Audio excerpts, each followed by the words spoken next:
السلام علیکم، میں ہوں محمد وسیم اور آپ دیکھ رہے ہیں میرے یوٹیوب چینل بکر رمضان۔ جیسے کہ آپ کو پتہ ہے کہ ہم ڈکی بھائی کے کیس جو ہے اس کو ڈے 1 سے کور کر رہے ہیں، اور بیچ کے اندر جو ہے نا میں شہزاد بھائی کے جو والد صاحب ہیں جج صادق ان کا کیس کور کرنا پڑا، کیونکہ وہ بھی بہت ایک امپورٹنٹ نیوز تھی اور ہمارے ساؤتھ پنجاب کی بات تھی، تو وہ کیس کور کرنا ضروری تھا۔ ہم نے اس کیس کی ہر اپڈیٹ آپ کے ساتھ شیئر کی ہے، اور جب وہ مطلب کہ اچھا صادق بےضیاب ہو گئے، گھر آ گئے ہیں، تو اس کے بعد ہم نے اس کیس پر آپ نے دیکھی کہ کوئی ویڈیو نہیں بنائی ہے، تو کیونکہ ہم نے اپنا کیس کور کرنا ہوتا ہے، ہمارے جو ہے نا یہ ضروری ہے۔ تو چلیں ویڈیو سٹارٹ کرتے ہیں۔ جو اپڈیٹ مجھ تک پہنچی ابھی، جو ایک صحافی ہے، میں اس کا نام نہیں لوں گا، اس صحافی کی میں نے بڑی عزت کی ہے، میں اس کا بڑا فین تھا، لیکن اس صحافی نے جو عروب جتوئی کے بارے میں الفاظ بولے نا، تو میرے خیال سے اس کو صحافی اب نہیں، ہم اس کو اب لنڈے کا صحافی کہیں گے، کیونکہ صحافی وہ ہوتا ہے جو کسی کی ماں، کسی کی بہن، کسی کی بیٹی کے بارے میں اس طرح کے الفاظ نہیں بولتا، ٹھیک ہے، جو اس نے اپنے ولاگ کے اندر بولے۔ اور دوسری بات یہ ہے کہ جو عروب جتوئی کے دیور ہیں، جو ان کے سعد الرحمان ڈکی بھائی کے چھوٹے بھائی ہیں ضیاء الرحمان، تو ضیاء نے اس کو جو جواب دیا ہے بہت بہترین جواب دیا۔ ضیاء نے اس کو بولا ہے کہ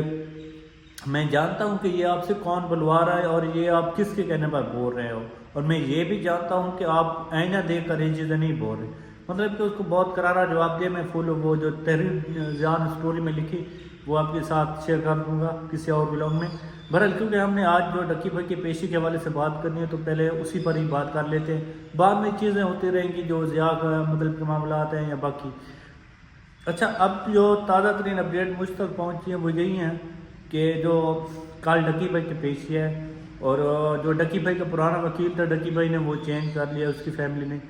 اب اس کی ریزن جو مجھ تک پہنچی ہے وہ یہی ہے کہ جو پرانا وکیل تھا وہ تھوڑا سا سلو تھا، وہ تھوڑا سا کیس کو ایزی لے رہا تھا، وہ تھوڑا سا جیسے کہا جاتا ہے نا سست تھا، تو اس وجہ سے ان کو وکیل چینج کرنا پڑا ہے۔ اور دوسرا یہ ہے کہ ڈکی بھائی کے جب پچھلی پیشی تھی تو جج صاحب چھٹی پر تھے، اب ڈکی کے ساتھ یہ چیزیں کیوں ہو رہی ہے؟ اس کے اندر ایک پولیٹیکل گیم انٹر ہو چکی ہے، اور وہ جو پولیٹیکل گیم انٹر ہوئی ہے وہ ایک سیاستدان ہے، اور وہ سیاستدان جو ہے اپنے ایک فون سے یا 2 فون سے، اب وہ پتہ کس سے کرواتا ہے، میں یہاں پر وہ گہرائی کے اندر بات نہیں کروں گا، آپ کو معاملات کے ساتھ چیز کا پتہ ہوتا ہے۔ اچھا، وہ سیاستدان جو ہے وہ وہاں پر 1-2 کال کرواتا ہے، اس کے بعد جج چینج ہو جاتا ہے، اور جیسے جج چینج ہوتا ہے تو ڈکی کی پیشی آگے ہو جاتی ہے۔ اب آپ کو پتہ ہے 17 دسمبر کی ڈکی پیشی تھی، اب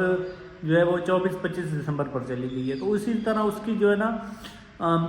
ہر ڈیٹ آگے ہو رہی ہے، اس کی پیشی کے اس کی جو رہائی کے چانسز ہیں وہ بہت کم ہمیں نظر آ رہے ہیں۔ جہاں ہمیں پہلے جو لگ رہا تھا نا، جب اس کی پہلی بھی رہائی کی مطلب کہ پیشی تھی، تو ہمیں لگ رہا تھا کہ یار یہ نا 80 سے 90% چانسز ہیں، تو اب ہمیں لگ رہا ہے کہ 10% چانسز جو ہے ڈکی کی رہائی کے ہیں۔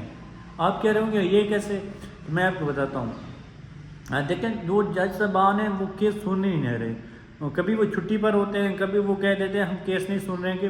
فلانی جج صاحبہ یا فلانا جج صاحب کیس سنے گا۔ اب جب یہ چیزیں بولی جا رہی ہوتی ہے، اس کے پیچھے آپ کو پتہ ہے کچھ لوگ ہوتے ہیں، کچھ معاملات ہوتے ہیں جو اس چیز کو ہینڈل کر رہے ہوتے ہیں،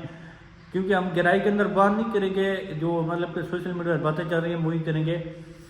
اچھا، اب وہ جو جج صاحب ہیں وہ کیس نہیں سن رہے، اگر کل انہوں نے کیس سن لیا، ڈکی بھائی کو رہائی مل گئی، تو یہ ڈکی بھائی کے جو فینس ہیں ان کے لیے عید کا دن ہوگا، کیونکہ یار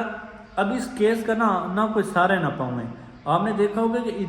ڈکی بھائی پر جو ایک الزام ہے وہ یہ ہے کہ انہوں نے ایک جوئے کی اپلیکیشن کو پروموٹ کیا۔ اب اس اپلیکیشن کے بارے میں آپ کو آلریڈی بتا چکا ہوں، کئی ولاگس کے اندر بتا چکا ہوں کہ اس اپلیکیشن کو بہت سے انفلوئنسر نے جو ہے نا پروموٹ کیا ہے، ٹھیک ہے، ٹک ٹاکر نے پروموٹ کیا ہے، لیکن ان کے خلاف اس طرح کا ایکشن نہیں لیے گی۔ اگر مطلب کہ اگر ایک اپلیکیشن کو ہی لینا تھا، ایک اپلیکیشن کے کیس تھا، وہ سب پر ہونا چاہیے کہ جتنے بھی انفلوئنسر نے اس کو پروموٹ کیا تھا۔ پھر ایک کریٹر کو اگر آپ ذاتی طور پر مطلب کہ تشدد کرتے ہیں یا اسی کو ٹارگٹ کرتے ہیں، تو میرے خیال سے یہ ایک ناانصافی ہے،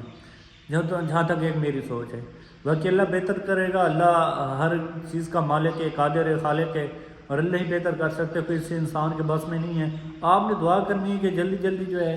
ڈکی بھائی رہا ہو جائیں، ان کے وہ اپنی فیملی کے پاس آ جائیں، اور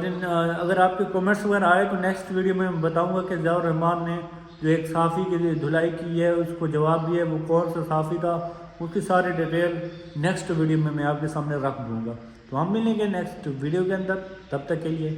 اللہ حافظ۔